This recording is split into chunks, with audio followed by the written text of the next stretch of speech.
This is my camera comparison test of the new Samsung Galaxy S20 versus the iPhone 11 Pro. I'm Ben from AuthenTech, and let's jump right in. Now, I bought both of these phones with my own money, no sponsorship in today's video. Starting with a front-facing video 4K 30 test. How do the two look and compare? Now, I purposely did not get that S20 Ultra for a few reasons. A, it's way too expensive and bulky for my pockets, plus that's what all the other YouTubers have already reviewed. But I think it's the S20 where you get the most bang for your buck, especially for the average consumer. Right off the bat, both selfie cams are recording nice and sharp looking 4K video, which I like to see. The iPhone has a wider field of view on this lens, which I prefer. The iPhone skin tones are a bit wonky though, as this is sort of common on iPhones. My skin in real life is not that red or soft looking, while the S20 looks a bit more accurate and flat. As for dynamic range, the iPhone in the past has always been the clear winner, but finally it seems the S20 has really stepped up their game, and it's doing a fantastic job as well with maintaining some colors and clarity in this super contrasty scene, with those bright sunlights and dark shadow areas and blacks on my jacket. Now going for a quick jogging stabilization test, the S20 looks to be the winner here. While it's still jerky back and forth, we can see much more wobbles and shakes the iPhone has, which I like to keep my eye on the background objects and the horizon to see which one is more stable. Which one do you guys like better? This is an audio test on the Galaxy S20, and this is audio on the iPhone 11 Pro. Now we've got some waterfalls behind me. We've got a train going off in the background. How does the audio sound and compare between the two? Audio test 1, 2, 3, 4. Let's live, AuthenTech.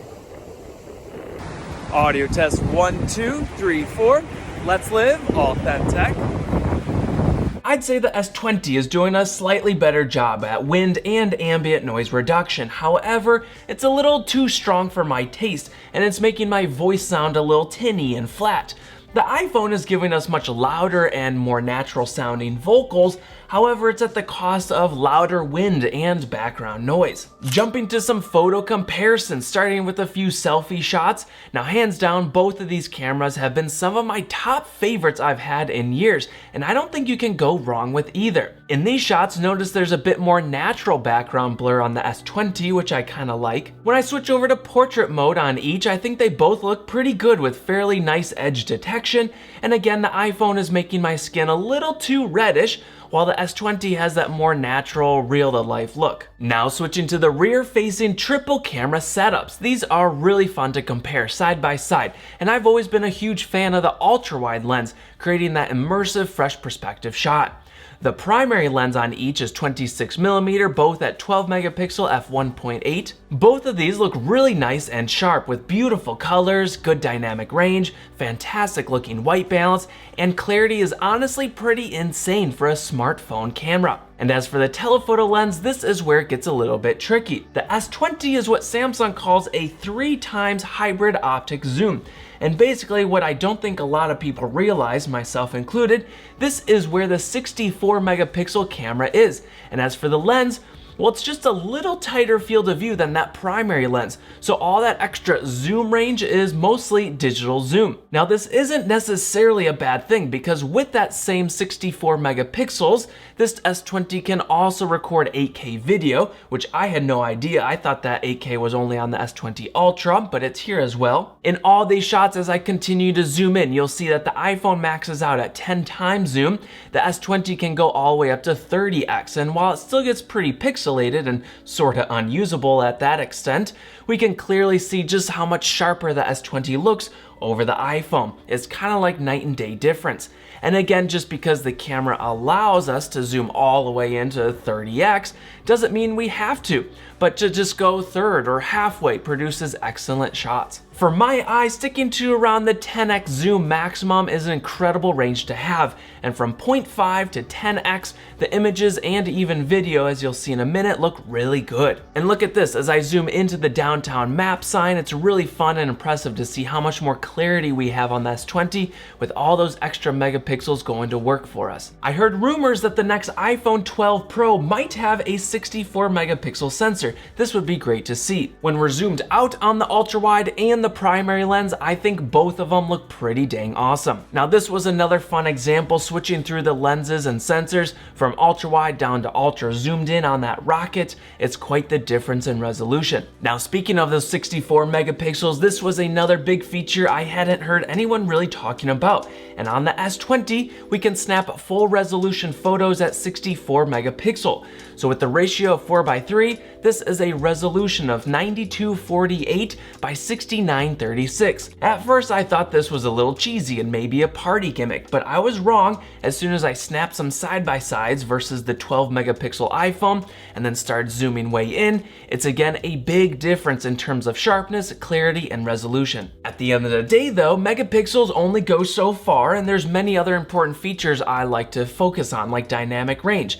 In this flower shot, it's a good example. We can see these tiny little white specks on the flower, which I think are pollen dots, kind of amazing for the S20. However, the exposure is blown out on some of those key highlight details. Here's a few low light shots, first on the ultra wide, and the silly iPhone can't do night shot on the ultra wide lens, while the S20's looks really good. Competition evens out a bit on the primary lens, but the iPhone is still leaning a bit too warm of its white balance, while the S20 hit it more accurately with a clean white LED light. Plus, it's sharp and nice looking. And the telephoto lens, well, another win for the S20 in my opinion. And while the iPhone shot doesn't look terrible, I feel like the S20 looks just a tad sharper.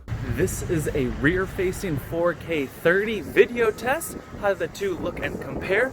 We're on the ultra-wide angle on each. Honestly, as you'll see in the video footage, both of these phones produce really beautiful shots. The sharpness and clarity look good on both the ultra wides, and even the colors and dynamic range are nice as well. Though I noticed in just a few specific examples here, the iPhone's video wins for better HDR. Just look at the crazy bright sunlight, for example, and the blown out circle is smaller on the iPhone.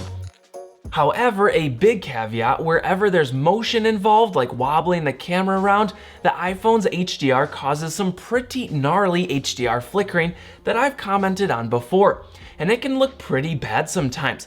It's much harder to notice on the S20. While I'm here jogging, I'd vote the iPhone's ultra-wide is producing, though, a slightly smoother stabilization. Funny enough, it's the Samsungs that have touted that super steady mode, and I'll complain about it again. It's only for 1080p video, even on this S20. It does not work in 4K, which is a major bummer. Now, I don't understand why we can't have super steady 4K on that 64 megapixel sensor that can shoot up to 8K video. There's plenty of canvas resolution for EIS, right? Well, if the 1080p doesn't bother you, then the S20 Super Steady produces some pretty cool, smooth, almost gimbal looking shots, which is fun to use. Moving on, as I zoom into the ducks, I'd say the iPhone's 2x telephoto lens still looks really good, and the S20 has that farther reach and zoom, which can be a nice option to have. Switching to the primary lens, they both again look really great. The HDR and colors look nice, and when jogging around, I'd say the S20 has a little too much glitchy jittering in its stabilization. While the iPhone looks a bit smoother, it still has that bad HDR flickering effect. I'd really like to see improved optical image stabilization in both of these phones. In this spot, let me quick pause and show you the highlight and fall off comparison between my shiny skin reflection in the sunlight, and personally, I'd vote the iPhone looks a bit better. The S20 is blowing out a bit too much of my skin. Here's another shot starting ultra wide, then medium lens, and then the telephoto, and even though the S20 has that farther zoom range, it just looks okay sometimes. It's not an optical zoom.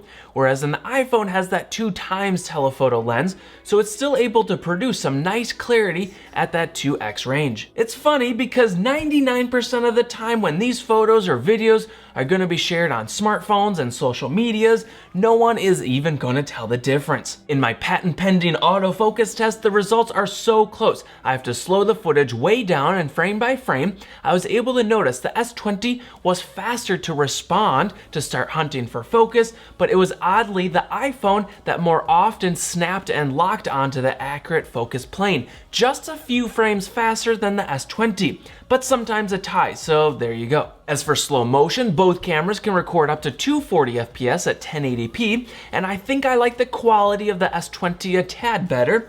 But for bonus points, the S20 can also record up to 960 FPS. That's almost 1,000 frames per second, and we can literally count and see the individual specks of water, which is pretty awesome. Now, resolution is only 720p, but I'll still take it. And we can't forget a little low light video, starting with the ultra wide, and they both look really dark and grainy. However, the iPhone is really loud with noise if you can see it, plus its white balance is off again.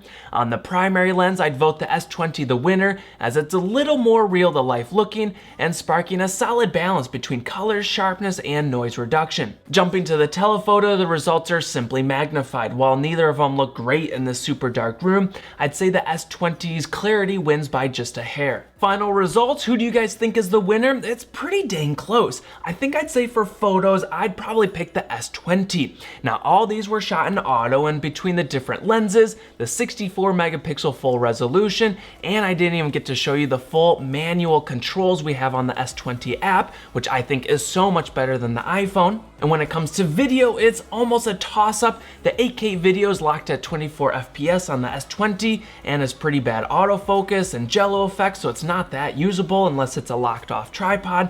But the 4K 30 looks really great on each. HDR and saturation is beautiful. Autofocus is very close tie. The S20 has manual video exposure controls, which is really awesome. I personally will be sticking with the S20 for at least a few more weeks for my in-depth review. Make sure you stay tuned for that, as I've been on the iPhone for the past 6 or 9 months, so it'll be really interesting to see all the pros and cons. Plus, stay tuned for my other camera comparisons of the S20 versus Note 10 Plus and Google Pixel 4. Until I see you guys next time, let's live AuthenTech.